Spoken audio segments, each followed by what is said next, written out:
नमस्कार दोस्तों, मैं हरीश चौहान अपने सामाजिक कहानियाँ चैनल में आपका हार्दिक स्वागत करता हूँ। और आज लेकर आया हूँ आपके सामने मुंशी प्रेमचंद की कहानी परीक्षा। यह कहानी मुगल काल के समय की है, जब नादिर शाह ने दिल्ली पर आक्रमण किया था। नादिर शाह फारस का शासक था और उसने 1739 ईस्वी में दिल्ली पर आक्रमण किया था। और उस समय का मुग़ल बादशाह मोहम्मद शाह रंगीला था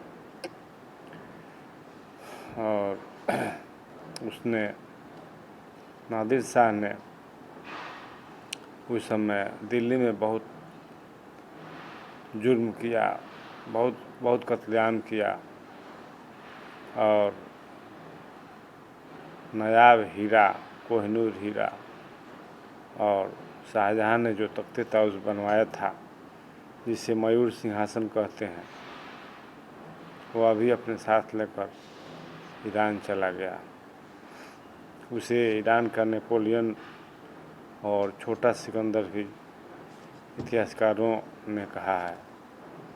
तो आइए मुंशी प्रेमचंद की यह कहानी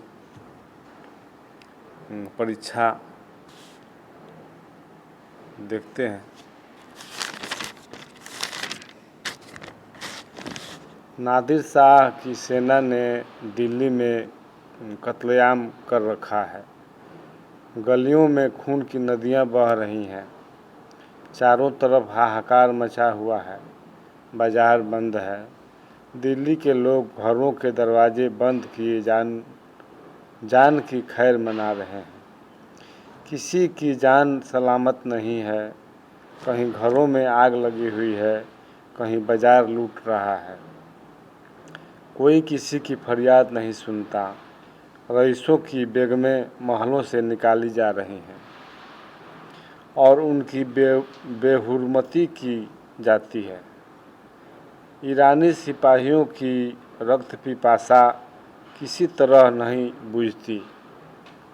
हृदय की कठोरता और पैशाचिकता अपना विकराल रूप धारण किए हुए है।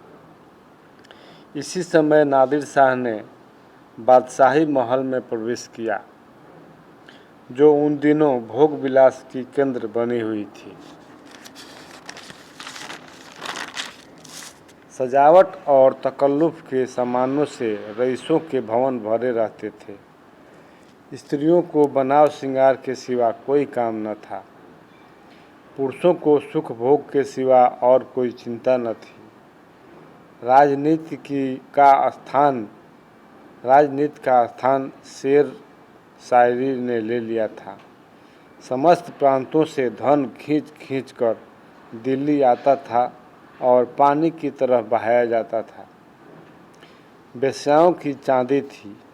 कहीं तीतरों के जोर होते थे, कहीं बटेरों और बुलबुलों की पारियां ठनती थी। सारा नगर विलास निद्रा में मग्न था। नादिर शाह शाही महल में पहुंचा तो वहां का सामान देखकर उसकी आंखें खुल गईं। उसका जन्म दरिद्र घर में हुआ था। उसका समस्त जीवन रणभूमि में ही बीता था। भोग विलास का उसे चस्का न था। कहाँ रण क्षेत्र का कष्ट और कहाँ यह सुख साम्राज्य। जिधर आँख उठती थी उधर से हटने का नाम न लेती थी। संध्या हो गई थी। नादिर शाह महलों की सैर करता और अपनी पसंद की चीज़ों को बटोरता हुआ दीवाने खास में आकर कारचोबी मसनद पर बैठ गया। सरदारों को वहाँ से चले जाने का हुक्म दिया। अपने सब हथियार खोलकर रख दिए और महल के दारोगा को बुलाकर हुक्म दिया, मैं शाही बेगमों का नाच देखना चाहता हूँ। तुम इसी वक्त उनको सुंदर वस्त्राभूषणों से सजाकर मेरे सामने लाओ। खबरदार, जरा भी देर ना हो। मैं कोई उज्र या इनकार नहीं सुन सकता। दारोगा ने यह नादिर शाही हुक्म सुना तो होश उड़ गए। वह महिलाएं जिन पर कभी सूर्य की दृष्टि भी नहीं पड़ी, कैसे इस मजलिस में आएंगी।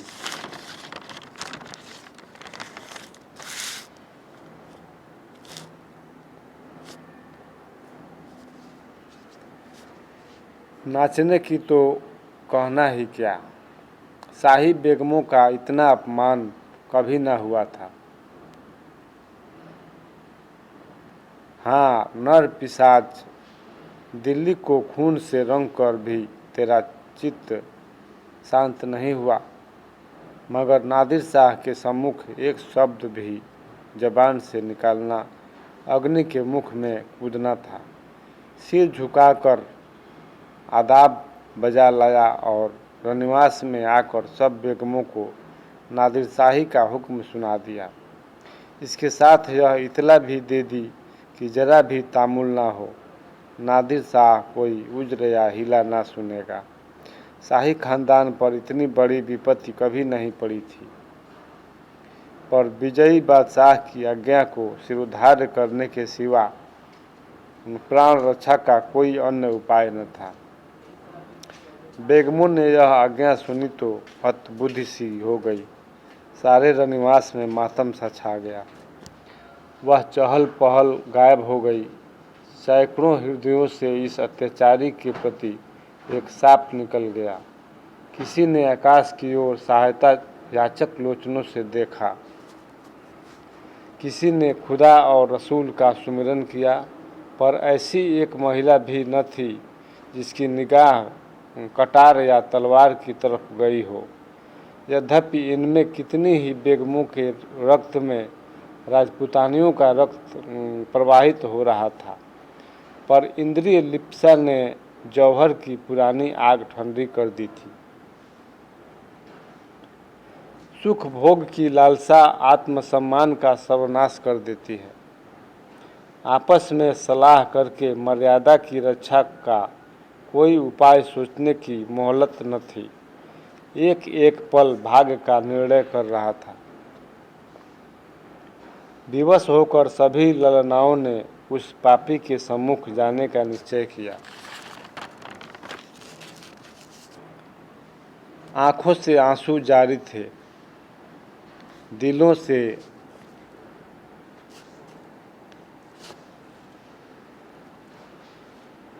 से आहें निकल रही थीं और शोक व्यथित हृदयों पर सुगंध का लेप किया जा रहा था। कोई केस गुस्ती थी, कोई मांगों में मोती पिरोती थी। एक भी ऐसी पक्के इरादे की स्त्री न थी जो ईश्वर पर अथवा अपनी टेक पर इस आज्ञा का उल्लंघन करने का साहस कर सके। एक घंटा भी ना गुजरने पाया था कि बेगामात परे के परे आभूषणों से जगमगाती अपने मुख की कांति से बेलें और गुलाब की कलियों को लजाती सुगंध की लपटें उड़ाती छम छम करती हुई दीवाने खास में आकर नादिर शाह के सामने खड़ी हो गई। नादिर शाह ने एक बार कनखियों से परियों के इस दल को देखा और तब मसनद की टेक लगाकर लेट गया।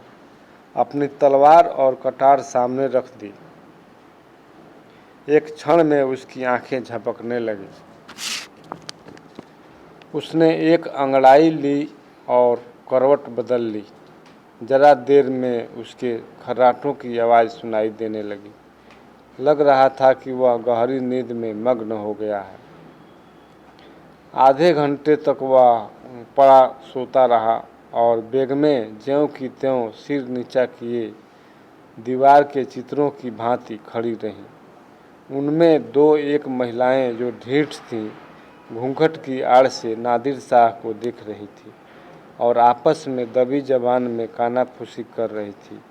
कैसा भयंकर स्वरूप है, कितनी रण उन्मत्त आँखें हैं, कितना भारी शरीर है।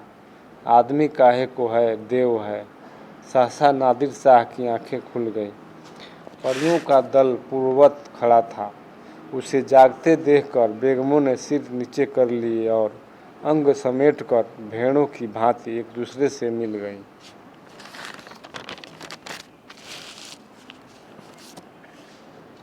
सबके दिल धड़क रहे थे कि अब यह जालिम नाचने गाने को कहेगा तब कैसे क्या होगा।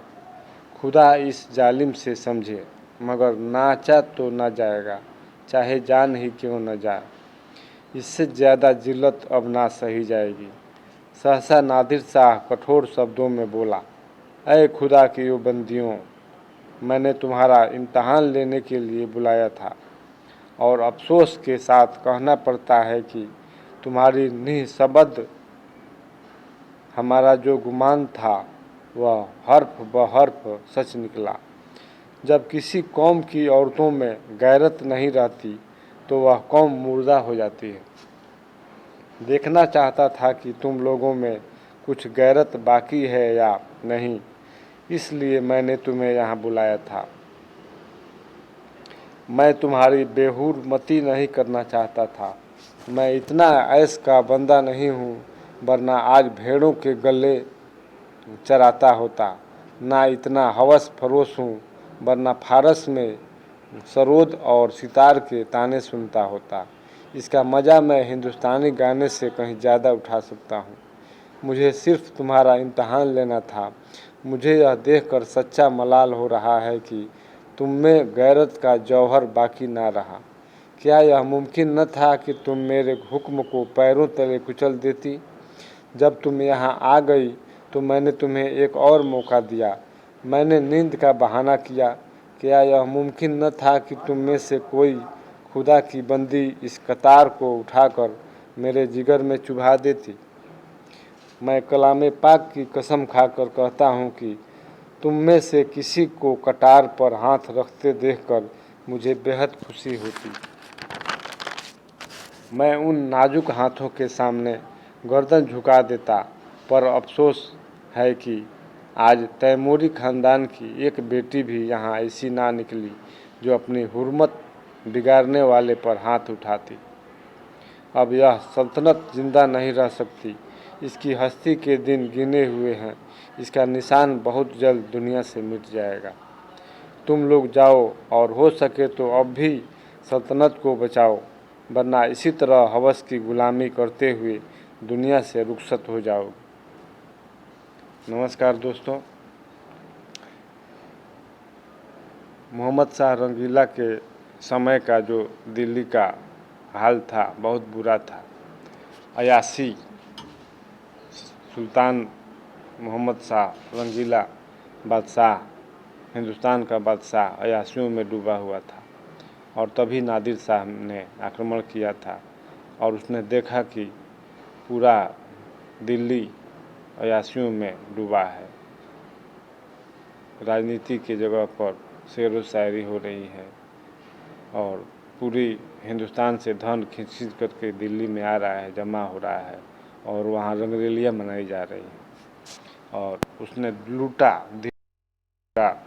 और लूट के साथ साथ हमारा बेशकीमती हीरा कोहिनूर हीरा भी ले गया और तख्ते ताउस भी ले गया। तो फिर मिलेंगे दोस्तों अगली कहानी के साथ। यह कहानी मुंशी प्रेमचंद जी की सर्वश्रेष्ठ कहानियों में से एक थी और आशा करता हूँ कि आप हमारे चैनल को ज़रूर सब्सक्राइब करेंगे, लाइक करेंगे, शेयर करेंगे, कमेंट करेंगे। नमस्कार, जय हिंद, जय भारत।